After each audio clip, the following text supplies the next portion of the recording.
Secara resmi, Diklat Cap 2 Badan Pengurus Cabang Himpunan Pengusaha Muda Indonesia atau BPC HIPMI Kabupaten Morowali dibuka oleh Asisten 2 Bidang Ekonomi dan Pembangunan Abdul Muttaqin Sonaru.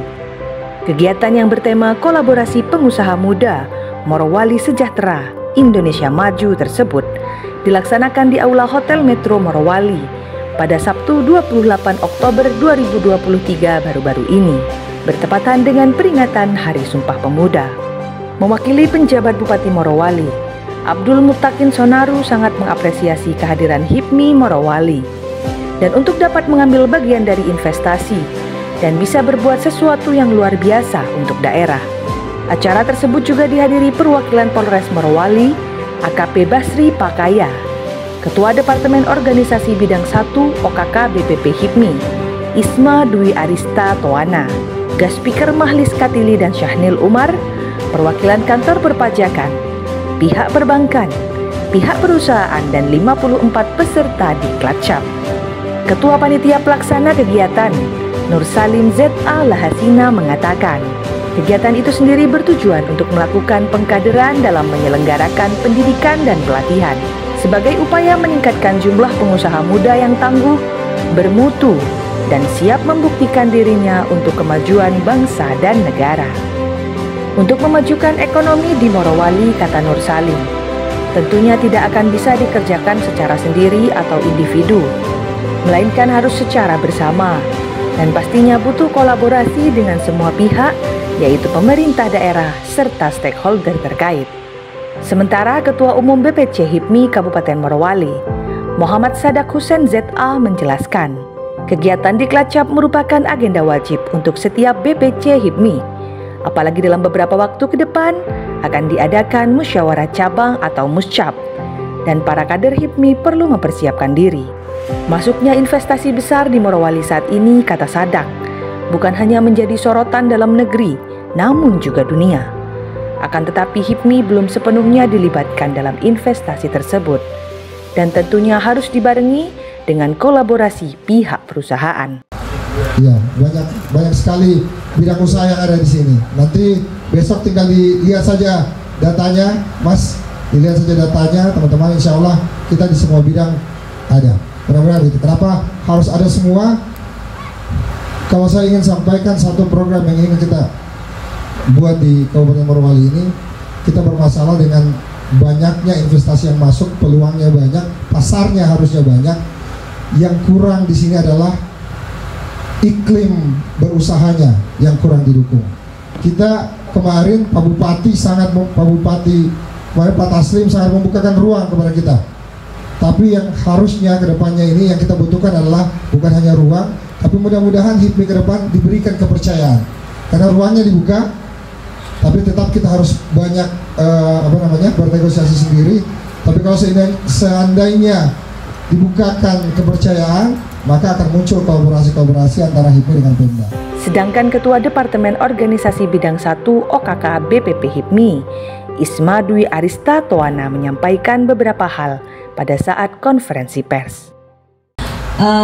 Aturan yang baru di dalam HIPMI adalah karena HIPMI ini organisasi non-partai yang sangat eksklusif dan merupakan kader menteri di Indonesia dan diperhitungkan memiliki massa dan mampu menggerakkan sektor perekonomian negara, ya bukan daerah lagi tapi negara, maka semua nomenklatur itu harus sesuai dengan nomenklatur di kementerian dan pemerintahan, dimana sebelumnya bidang kita itu HIPMI itu hanya sampai bidang 10, tapi sekarang sudah bidang 12. Jadi kalau ditanya kenapa ada kepemudaan dan olahraga di dalam HIPMI, karena itu juga dari pusat itu kita sudah menyesuaikan dengan kementeriannya.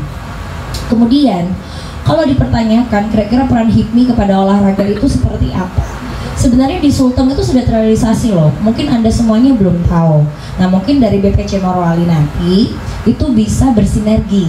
Nah, mungkin support dari Kabupaten Morowali ini kepada Sulteng.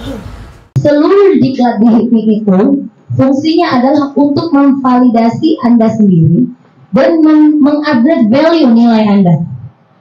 Kenapa harus ada diklat di HIPMI? Karena kita adalah pengusaha nasionalis yang nantinya harus mendukung perkembangan ekonomi daerah masing-masing. Daerah itu berarti sinkronisasinya dengan government kan, pemerintah. Abdul Latif mengatakan seluruh anggota HIPMI yang akan diambil oleh negara, yang mau jadi menteri, yang mau jadi dirjen, itu harus melalui Lemhanas. Berarti apa? Pengusaha itu sudah divalidasi kecintaannya kepada daerahnya. Jadi pengusaha HIPMI yang tanpa diklat itu belum bisa dikatakan pengusaha yang mencintai daerahnya.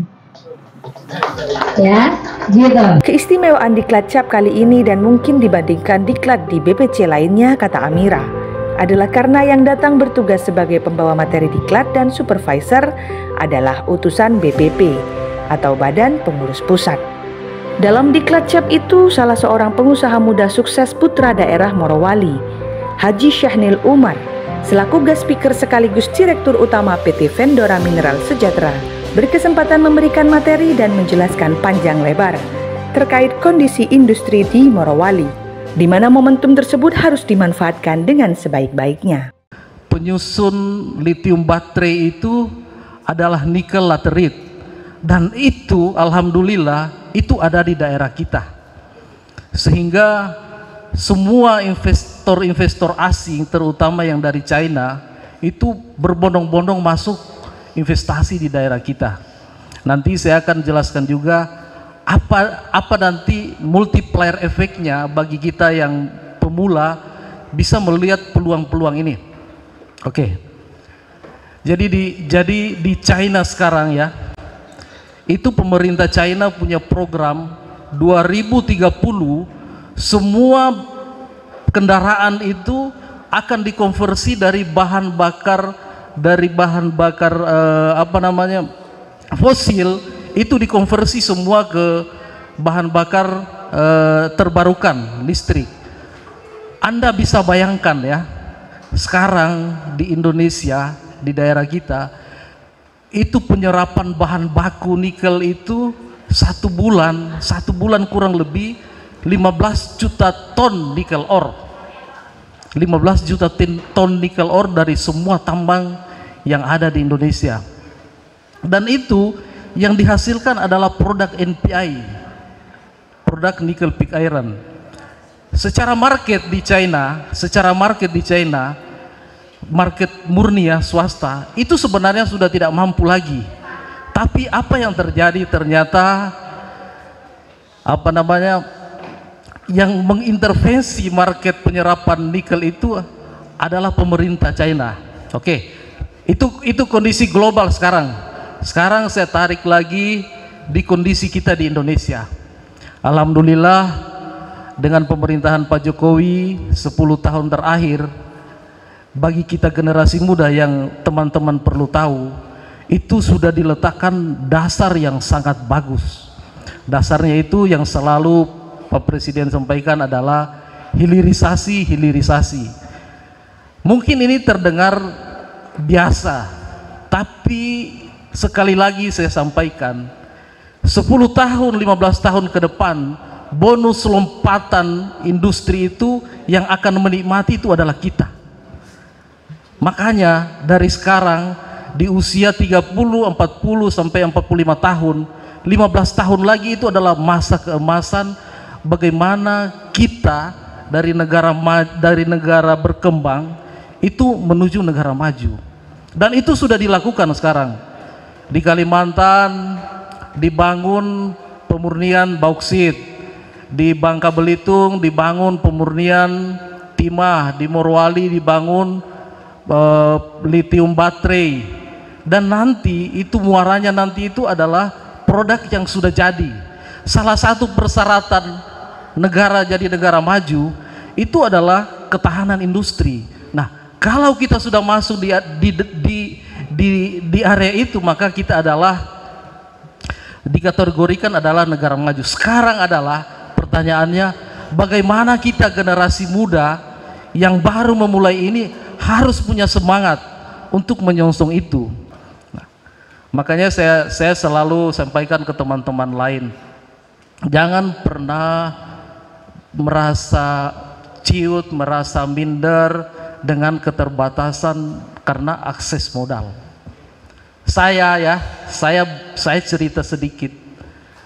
Anda bisa bayangkan saya di tahun 2008, saya satu-satunya, ada Pak Mulis Katili saksi hidup ya, saya satu-satunya kontraktor lokal yang tender, waktu itu masih Inco, yang tender di Sorowako, itu naik ojek dari sini, naik ojek ke Sorowako, ojek motor. saya naik ojek motor, masih hidup orang yang ojek saya itu, namanya Pak Haptan Tan di BKD dulu, PNS sekarang. Saya hanya modal 750.000 di rekening saya, 750.000. Bayangkan teman saya sampaikan begini, Pak Sanil, uang beli materai itu juga uang beli beras. Kondisi sesulit itu, alhamdulillah dengan semangat. Makanya saya bilang ini yang paling penting, kita pengusaha adalah semangat itu tidak boleh putus. Hari ini kita jatuh, besok pagi kita harus bangkit. Itu yang perlu ditanamkan. Ini penting. Alhamdulillah begitu saya tender, lawan saya itu perusahaan besar semua. Saya bisa kalahkan mereka dengan ini di Vale ya, di Inco ya, itu sangat kompetitif. Dan alhamdulillah saya dapat paket pekerjaan pertama, waktu itu saya masih mahasiswa. Itu 20 km dari batas Sulawesi Selatan sampai ke Bahodopi. Dari Kabupaten Morowali, Sulawesi Tengah, Bams Ari Expos Update melaporkan.